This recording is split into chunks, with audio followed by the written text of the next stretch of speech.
Around 18 months is when infants start to show a sense of self, and this continues to develop throughout ages 3 or 4 years. But in some ways, we're all still kind of developing our sense of self too. For infants, the mirror self-recognition test is used to assess the infant's concept of self. What you do in this test is you take an infant and place them in front of a mirror. What you want to know is if the infant understands that what they see in the mirror is them. However, it's kind of hard to tell what they're thinking when you just place them in front of a mirror. What you do is you get a sticker or a marker and then you put it on the infant's head or nose while they're not looking. In this case, the infant has a little sticker on his nose. He's been put in front of the mirror. What you want to see is whether the infant reaches over to his own self and moves the sticker off, or if they reach towards the mirror and try to get rid of the sticker. If the infant realises that the reflection in the mirror is actually himself, then he should reach towards himself, as there's no point in reaching towards the mirror.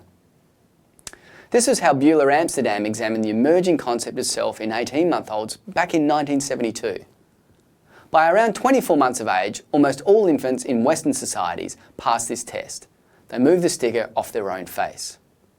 Other research that has modified this test has found that children start to recognise themselves in photographs at around 2 years of age. Children start recognising themselves in videos at around 3 years of age.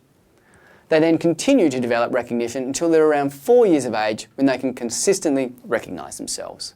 Along with my colleagues Thomas Suddendorf and Virginia Slaughter from the School of Psychology here at the University of Queensland, we published a paper in 2006 that showed when children started to reach for the sticker on their nose in the mirror, they also reached for a sticker placed on another part of their body, their legs in this case, that they could only see in the mirror.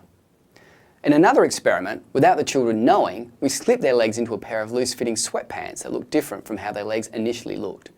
We found that they didn't reach for the sticker if the legs they saw in the mirror didn't correspond with what they thought their legs actually looked like. However, when they were given the opportunity to view themselves wearing the sweatpants, they reached for the sticker. These results tell us that children have an idea of what they look like to others, and that any changes to their self-image can be updated very quickly. Another way we can tell that infants seem to have a sense of self by 18 months of age is that they start to talk about their own mental states. In particular, they talk about the mental state of desire. They might say things like, want cake, or their mental state of perception like, see doggy. They're using two-word utterances or telegraphic speech, just keeping the main words together. 18 months is around the time when they talk like this, when they talk about their desire and perception. It's not until infants reach around 30 months or around 2.5 years of age that they start to talk about thoughts. They might say things like, I think cake is yummy, or I think the doggy is cute. So at first, infants talk about desire, perception, and then on to thoughts and beliefs. This relates back to how mothers, at first, talk about what's the easiest thing for the infant to grasp, which is desire.